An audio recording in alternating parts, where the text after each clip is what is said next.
Queridos irmãos, bom dia, a graça e a paz do Senhor Jesus. Amém?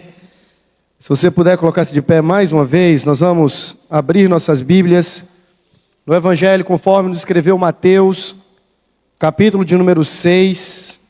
Mateus, capítulo 6. Quero ler com você apenas o versículo 9. Mateus, capítulo 6, o versículo de número 9. Mateus capítulo 6, versículo 9, se você encontrou, vamos ler juntos?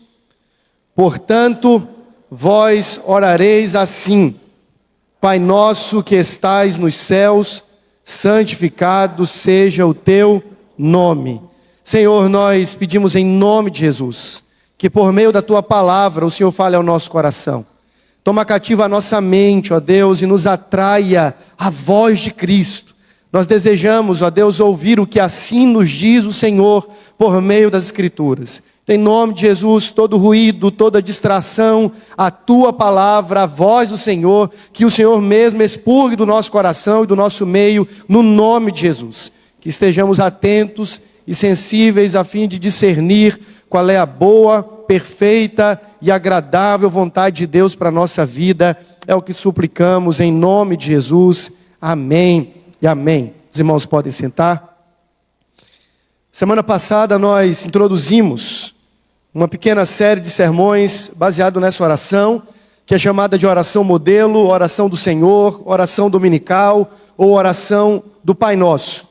E eu falei aqui que seja você um cristão protestante ou católico ou um espírita ou alguém que não abraça nenhuma religião em si, nenhuma fé, nenhum credo, em algum momento você já professou essa oração. Numa repartição pública ou privada, essa oração é emitida, é discursada e faz parte já da crença popular, pelo menos aqui no Brasil. Mas, meus irmãos, essa oração não nos foi dada para ser uma reza. O objetivo de Jesus não foi oferecer um mantra com palavras mágicas que nós recitamos e então alguma coisa espetacular acontece. Essa oração, ela traz consigo verdades e princípios teológicos poderosos que ensinam-nos quanto à nossa relação com Deus. Nós temos aqui um mapa que vai descortinando-se diante dos nossos olhos, conduzindo a nossa alma de maneira correta até a presença do Todo-Poderoso. Até porque é preciso que se diga que nem sempre oraremos de uma forma correta. Jesus passa a ensinar os discípulos a orar. Isso presume algo fantástico, que orar é algo que a gente aprende. Por conta da nossa natureza caída e do pecado que jaz em nós, nem sempre nós vamos orar como convém. E a Bíblia também diz isso. Nem sempre sabemos orar como convém. Nem sempre sabemos pedir o que convém, fazendo-se necessário a intercessão do Espírito Santo. O apóstolo Tiago ainda diz que algumas vezes nós vamos ainda cometer um erro ainda mais grave. Nós vamos orar mal.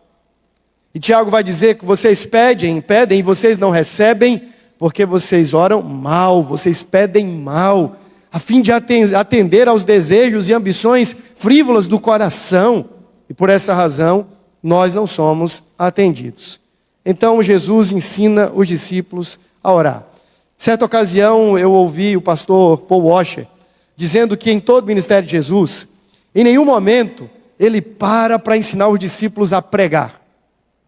Os discípulos aprendem a proclamar pela observação, vendo Jesus, ouvindo Jesus, mas em nenhum momento Jesus monta uma classe dizendo assim: ponto 1 do sermão, ponto 2, e então passa-lhes a ensinar a arte da pregação. Você não encontra isso em nenhum dos evangelhos. É pela experiência e pela observação que os discípulos de Jesus aprendem a como proclamar as boas novas do Evangelho. Mas algo chamou a atenção dos discípulos em Cristo. Ele era um homem de oração. E mesmo sendo Deus, ele era o Deus que orava. E mesmo sendo aquele que não precisa e nunca precisou de nada e nem de ninguém, não foram poucas as vezes que Jesus intencional e propositalmente abriu a sua agenda para curvar-se diante do Pai. Sendo Ele aquele que tudo sabe, que tudo conhece, que detém todo o poder, Ele não hesitou em lançar-se diante de Deus pelo exercício da oração.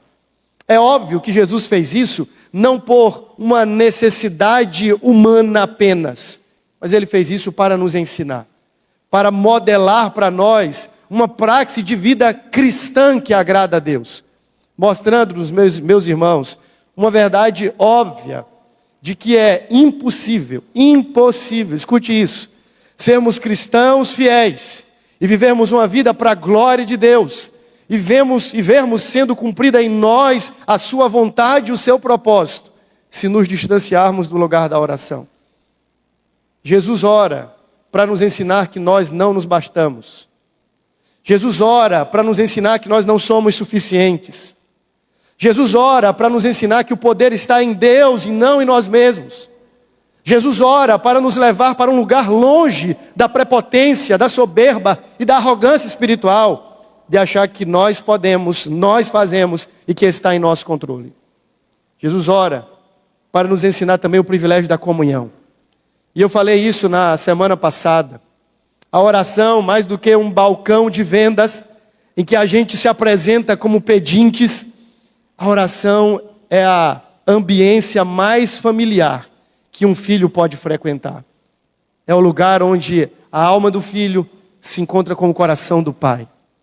A oração nos foi dada não apenas para peticionarmos diante de Deus as nossas causas, apresentarmos diante dele as nossas queixas e derramarmos diante dele o nosso coração. A oração nos foi dada como uma porta aberta com privilégios inimagináveis, onde a gente pode acessar a presença do Deus Pai, o Todo-Poderoso, tomarmos lugar à mesa, usufruirmos e desfrutarmos do gozo e da alegria que vem de estar com Ele. Meu irmão, eu tenho repetido uma tese ao longo da minha vida, como pastor e como crente, que o Senhor está muito mais interessado em quem nós somos com Ele, do que naquilo que nós fazemos para Ele, ou mesmo em seu nome. O primeiro chamado de Deus para nós, não é para fazermos coisas, é para estarmos com Ele, quedados aos seus pés, aprendendo dEle, desfrutando dEle, alegrando-se nele, e não naquilo que Ele faz apenas. O Senhor Jesus, está escrito isso em Marcos capítulo 3, quando chamou os discípulos, diz o texto, e a gente aprendeu muito isso no discipulado Life on Life, era uma das teses do discipulado Life on Life, dizia assim: Jesus chamou seus discípulos para estarem com Ele, e depois os designou para pregarem a palavra e então expelirem demônios. Mas perceba, o primeiro chamado é um chamado a estar com Cristo. E nós precisamos enxergar a oração como esse privilégio, como uma resolução e uma resposta do nosso coração em atender a esse chamado de estar com Cristo. Às vezes, falei isso também, na oração, meus irmãos, a única coisa que importa não é o que dizemos, é a presença na qual nós estamos. E às vezes nós não vamos ter palavra nenhuma. Você já deve ter tido essa experiência, onde todas as suas palavras foram vertidas em lágrimas. E tudo que você tinha para dizer diante de Deus era em gemidos. Não havia nenhuma declaração bonita, nenhum salmo declamado. Havia apenas uma alma rasgada diante de Deus, dizendo: Senhor, esse é o teu filho, e eu vim para ficar diante da tua presença e desfrutar desta comunhão preciosa. Mas nós confundimos a oração e transformamos a oração em algo muito superficial, quando não dizer mercantilista. Nós usamos a oração como uma moeda para a obtenção de algum benefício divino. Usamos da oração como quem usa uma lâmpada para acessar um gênio poderoso que vai dizer assim: pois bem, meu amo, o que você quer que eu te faça? E todas as vezes que fazemos isso, nós roubamos e desprezamos o significado real da oração. Muito obrigado, meu irmão. Desprezamos. Porque a oração é mais que isso, meu irmão. A oração é o encontro do coração dos filhos com o coração do Pai. E eu queria, nessa manhã, focar não na primeira petição, mas na declaração introdutória à oração do Pai Nosso. Ele diz, portanto, vocês vão orar assim, né? Pai Nosso que estais nos céus. Somente até aí. Algumas coisas que eu preciso considerar. A primeira delas, se você observar, o orareis, versículo 7, e orando, versículo 5, quando orardes, versículo 6, quando orares, já pressupõe uma verdade. A verdade de que discípulos oram. Jesus não está dizendo assim, olha, se vocês pensarem em orar, ou quando vocês acharem por necessário a oração, Jesus não coloca a oração facultada como opção, onde a gente pode ou não abraçá-la como exercício de fé. Jesus estabelece a oração já como uma condição do discípulo. Quando você orar, em estando orando, Jesus já parte do princípio, ele pressupõe que discípulos oram. Afinal de contas, nós somos discípulos de Jesus, o mestre da oração. O evangelista Lucas, mais do que qualquer outro, registrou as dezenas de vezes que Jesus reservava-se solitariamente para orar e buscar a Deus. Ele fez isso no início do seu ministério, no ato do seu batismo, antes de escolher os discípulos, algumas vezes retirando-se do colegiado de discípulos para ficar sozinho com o Pai. Ele orou no Getsêmani, ele orou na cruz, e a vida de Jesus e o ministério de Jesus foi marcado pela oração. E se nós somos discípulos do Deus que ora, se somos discípulos daquele que orou durante toda a sua vida e durante todo o seu ministério, nós não podemos presumir outra coisa, senão que discípulos oram. Ele não está dizendo assim, olha gente, é uma matéria nova, estou ensinando para vocês aqui, olha, vocês já ouviram falar de oração? Pois bem, não, ele está partindo já do princípio e do pressuposto, de que discípulos oram. Se você é discípulo de Jesus, se eu sou discípulo de Jesus, a oração precisa estar na minha agenda, faz parte da minha pauta de discípulo a oração. E todas as vezes que eu não oro, eu estou deixando de imitar o meu mestre. Quando orares, ao orares, discípulos oram. Uma segunda situação que eu gostaria de destacar aqui, e eu mencionei há pouco, é que a oração é algo aprendível. Do mesmo jeito que a gente aprende, por exemplo, quando vai para o seminário, ferramentas que nos ajudam a pregação, a pregar. E a gente aprende um pouquinho de hermenêutica, exegese, homilética, a própria ciência da comunicação, da oratória e coisas dessa natureza. E nada disso desacraliza o exercício da pregação. Veja, eu não estou aqui dizendo assim, eu apenas orei dizendo, Senhor, traz todo o texto à minha mente, todas as técnicas. Não, isso também passou pelo exercício do estudo. E eu sei que você faz a mesma coisa, quando você lê a sua Bíblia, você parte também de princípios de interpretação. Na verdade, é importante que assim o seja, para chegarmos a conclusões mais próximas daquilo que é o que Deus revelou para nós. Se isso é verdade em relação à pregação, e se o uso de ferramentas, e se o aprender a pregar, não desacraliza o próprio exercício da pregação, é importante que entendamos que o aprender a orar, não desacraliza o exercício da oração. Nós precisamos aprender a orar. Há um pastor que em muitos aspectos não é referência, mas citá-lo se faz necessário nesse momento. Ele já mudou o nome de Paul Yang-Shu para David Yang-Shu, ou agora Paul David Yang-Shu. É um coreano que ficou conhecido nos anos 90 por falar muito sobre oração e avivamento. Ele escreveu um livreto pela editora Betânia chamado Oração, a Chave do Avivamento. E é interessante como aquele coreano levava a oração a sério.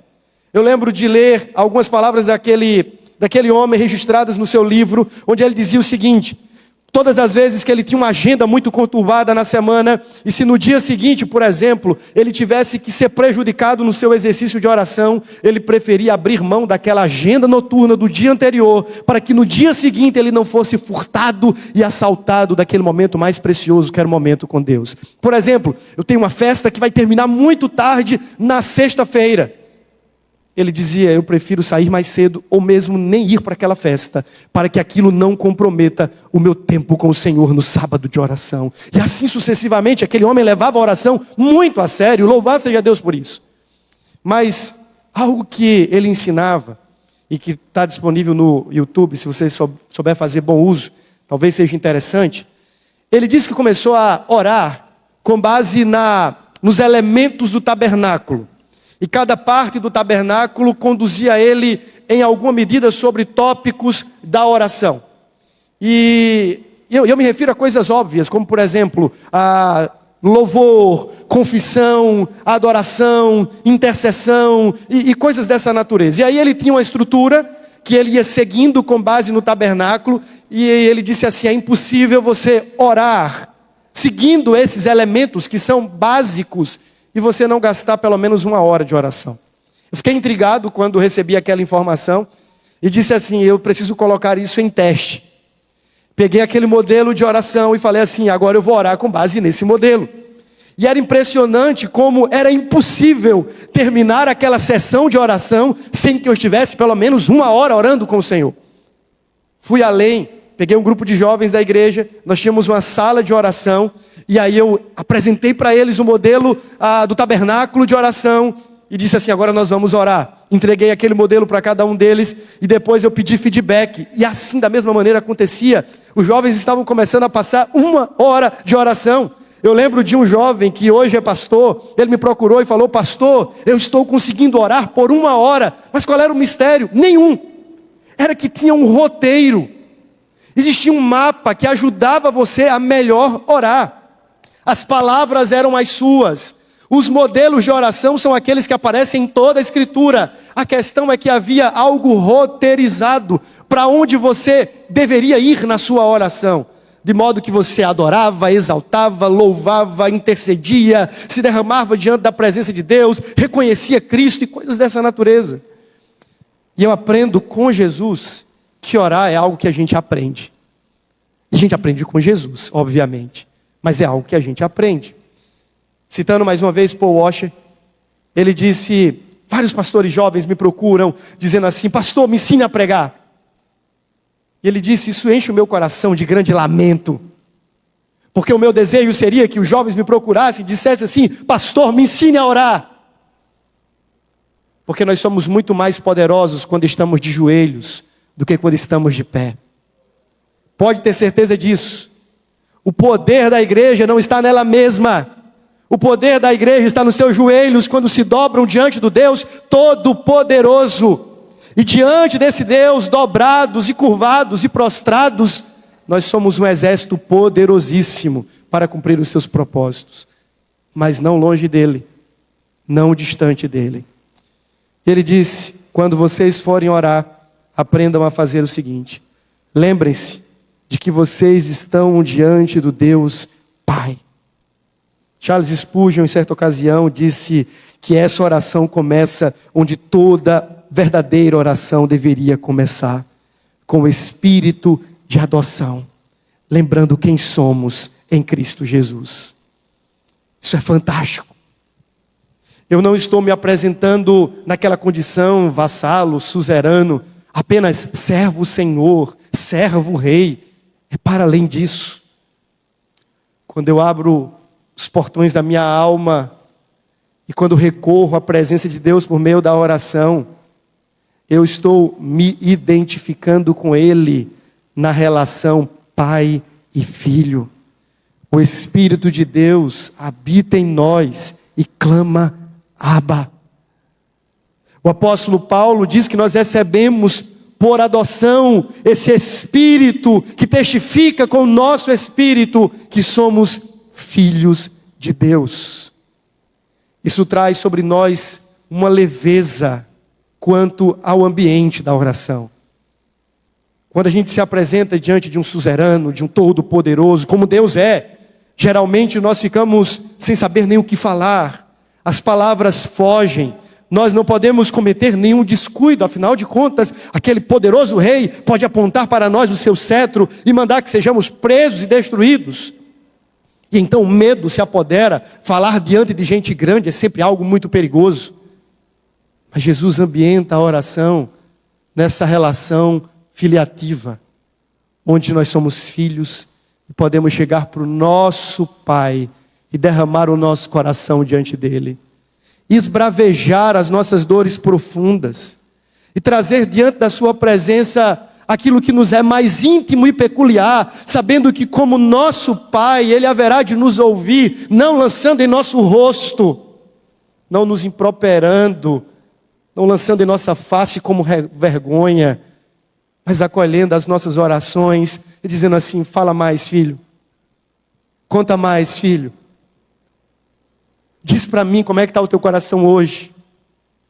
Conta para mim o que é que está apertando a tua alma. Compartilha comigo as tuas alegrias e celebrações. Vem, filho, conta mais um pouco. Diz mais um pouco. Como é que você está? Como é que está essa semana? E então, totalmente desarmados, nós dizemos: Pai, mais uma vez estou aqui, Senhor, para derramar a minha alma e desfrutar da bênção de ser ouvido por Ti. Aquele Pai que nos conhece, que nos sonda e que nos ama perfeitamente. E que não vai se impressionar quando nós estivermos também todos mimizados diante dele, cheio de dedo. Deus não vai se impressionar com isso. Ele não vai ficar ferido quando ouvir o filho muitas vezes gritando e resmungando. Ele é um bom pai que resolveu manter relação conosco por meio do privilégio da oração. Portanto, quando você for orar, meu irmão, não se despoje dessa condição maravilhosa de que você é filho. A oração é um lembrete diário de que nós somos filhos de Deus. A oração reafirma essa identidade com frequência. Não somos mais inimigos, não somos apenas servos distantes, somos os seus filhos amados, em quem por meio de Cristo ele se compraz. Você é filho. Desenvolva o privilégio dessa adoção por meio da oração. Autentique esse privilégio orando. Reafirme este privilégio buscando a Deus pela oração, porque a oração é o privilégio dos filhos de Deus. Deixa eu dizer algo em cima disso ainda. A oração não é para aqueles que não são filhos, no sentido de que se você não é filho de Deus e apenas criatura sua, apenas parte deste universo criado, desta ordem material, eu queria dizer com muita sinceridade para você: a oração não é para você. Você não deveria ousar e se atrever, chegar diante de Deus e chamá-lo de pai, sem que você antes tenha recebido o seu próprio filho. Porque a Bíblia diz que esse direito e esse privilégio é conferido tão somente àqueles que recebem o direito de serem feitos em Cristo, filhos de Deus. Logo, se você não está em Cristo, você não deveria nem se atrever a chamar Deus de pai. Seria uma usurpação de direito. O direito de filho é tão somente daqueles que foram abraçados pelo Filho de Deus, Cristo Jesus. Mas, meu irmão, se você está em Cristo, se Cristo é o teu Senhor, se Cristo é o teu Salvador, se você foi adotado na família de Deus, por outro lado, não se furte do privilégio de orar. Escancare a sua alma, derrame o seu coração diante de Deus e diga assim: estou eu aqui de novo, Senhor. Estou eu aqui de novo, nos teus braços, querendo desfrutar do prazer da tua comunhão. Mas perceba que o texto não diz Pai meu. Essa oração, ela não foi formulada para ser praticada apenas na privacidade da minha espiritualidade. Você percebe que Jesus diz assim: quando vocês forem orar, lembrem-se, Pai nosso. Significando, meus irmãos, que o exercício da oração deveria ser também uma prática comunal. Nos lembra não apenas de que somos filhos de Deus, mas de que pertencemos a uma família da fé.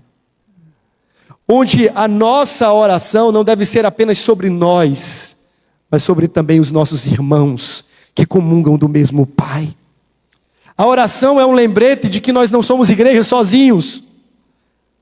A oração nos coloca naquele lugar em que nós fazemos parte de algo e não somos algo em nós mesmos.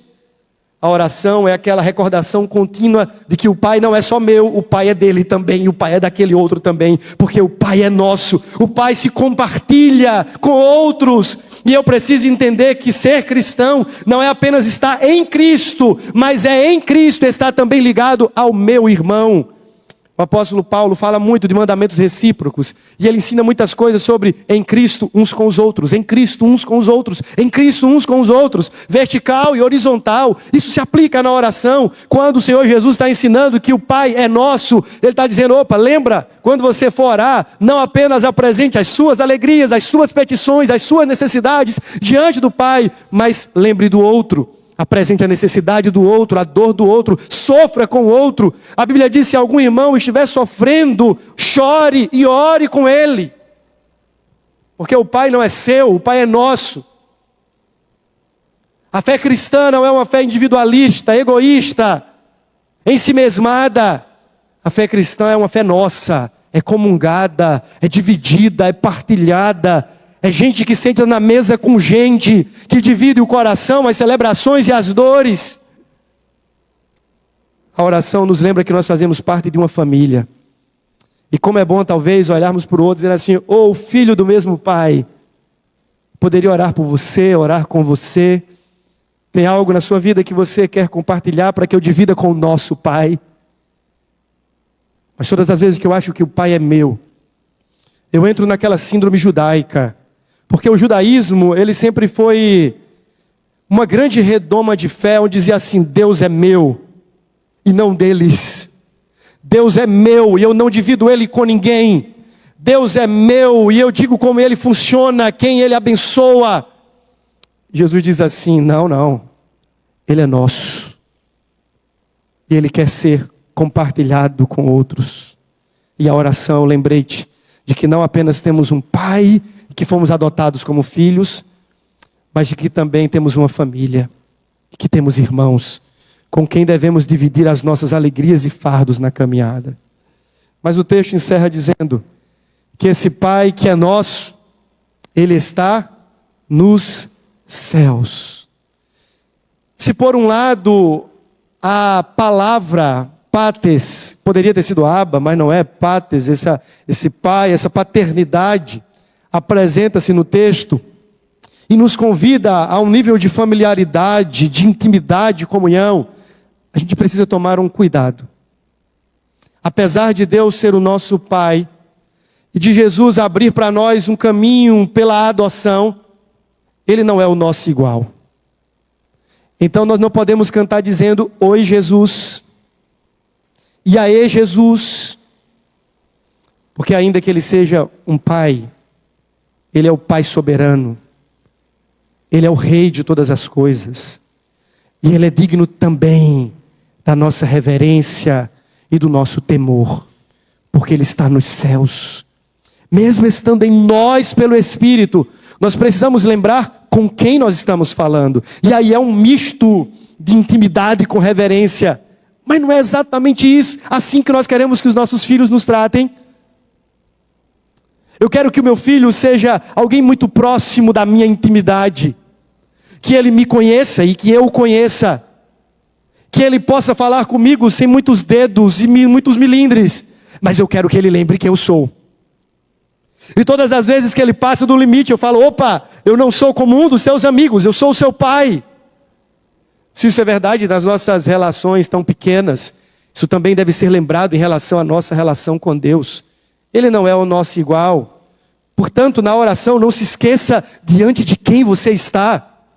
Ele é o seu Pai, mas Ele é o Deus Todo-Poderoso, Criador dos céus e da terra. Aquele que mora em nós, mas que também está assentado nas alturas, diante de quem o profeta Isaías esteve dizendo, ai de mim. Diante de quem Isaías contemplou anjos declarando a sua glória, majestade e santidade. É diante desse Deus que nós estamos. Portanto, tomemos cuidado, porque sempre que nos colocamos na presença de Deus, que é o nosso Pai, nós estamos pisando em terra santa e precisamos tirar a sandália dos nossos pés. Deus não é o seu igual. Não ache que Ele pode ser tratado como seu colega maneiro da escola. Ele é Deus. E ainda que Ele seja o seu Pai, Ele exige que nós nos portemos numa relação de profunda humildade diante dEle, lembrando quem Ele é. Mas lembrar também que Ele está nos céus e que Ele é todo-poderoso, traz grande consolo a nós, porque lembramos que o endereço das nossas orações, o Senhor nosso Deus, aquele diante de quem nós fazemos as nossas preces e apontamos como destinatário final, Ele é aquele que está acima de tudo. Meu irmão, você pode apresentar diante dEle todas as suas inquietações, porque Ele está acima. E de cima Ele governa, de cima Ele vê, de cima Ele se sobrepuja sobre tudo e sobre todos. Lembrar que nós estamos diante de um Deus altíssimo deve trazer também temor, reverência, mas também grande conforto e esperança ao nosso coração. Porque não importa o que apresentemos diante dEle, Ele sempre estará acima. Se eu apresento enfermidade diante dEle, Ele estará acima das minhas enfermidades. As minhas lutas, Ele estará acima das minhas lutas. Os meus percalços, as lutas que eu enfrento e as crises na minha alma, Ele está acima de todas essas coisas, porque Ele é o Deus que está no trono, Ele está nos céus, de onde Ele preside até mesmo os dilúvios, e de onde Ele governa soberanamente todas as coisas. Eu posso apresentar-me diante dEle, sabendo que Ele está acima. Ele é exaltado sobremaneira, e diante deste Deus tudo se encontra debaixo. Tudo está debaixo dos seus pés, debaixo do seu governo, debaixo da sua vontade. Ele está nos céus. Que privilégio é a oração. Que privilégio é acessar a face e a presença deste Deus, que ao mesmo tempo é o nosso Pai, mas também está nos céus e Ele é todo poderoso. 1 Reis 8:27 diz que o céu dos céus não podem conter a Deus. Ele, por meio do profeta Isaías, capítulo 66, versículo 1, diz: o céu é o meu trono e a terra o estrado dos meus pés. Quando você estiver diante de Deus, lembre-se diante de quem você está. Ele é muito grande. Os céus não podem contê-lo, nem a terra cabe a esse Deus. Portanto, não há nada impossível, difícil, demasiadamente difícil demais para Ele. Recorra ao seu Pai e ao seu Deus por meio da oração. Vamos orar mais uma vez. Coloque-se diante do Senhor. Meu irmão, você tem as suas lutas particulares, você também tem os seus momentos de alegria e celebração. Nesse momento, coloque diante do Pai, reafirme diante de Deus esse privilégio de que você é filho. Agradeça ao Senhor, porque por meio da oração, você é lembrado desta adoção espiritual por meio de Cristo Jesus. Ele não te trata como bastardo, Ele não te trata como estranho, Ele lhe trata como filho. Lembre-se também que por meio da oração, você é lembrado que tem uma família, porque o Pai é nosso. Ele pertence a esta comunidade, não apenas a minha individualidade. Ele se compartilha no coletivo e não apenas no individual. Lembre-se que na oração você é lembrado que tem irmãos outros, que também sofrem com você, caminham com você. Divida o fardo deles, divida o seu fardo com eles, ore por eles. Mas lembre-se também que esse Deus é o Deus que está nos céus, nas alturas, ao passo que Ele habita em nós pelo Espírito. Ele é Deus digno de nosso temor, de nosso tremor, de nossa reverência, mas também da nossa confiança e da nossa esperança, porque Ele está acima de tudo e acima de todos. Ele governa. Ó Deus, muito obrigado por esse tempo, obrigado pela Tua palavra, porque a Tua palavra é poderosa, Tua palavra é viva e verdadeira, Tua palavra nos ensina, nos exorta, nos encoraja. Santa profecia é o Teu livro, Senhor. Ó Deus, nos faça uma igreja que ora, nos faça um povo que ora, crentes que oram. Nós imploramos em nome de Jesus, ó Deus, produza em nós esse movimento santo que nos conduz à oração. Oramos, ó Deus, para que o Senhor nos ensine a orar, para que o Senhor nos faça discípulos que oram. É a nossa oração em nome de Jesus. Amém e amém.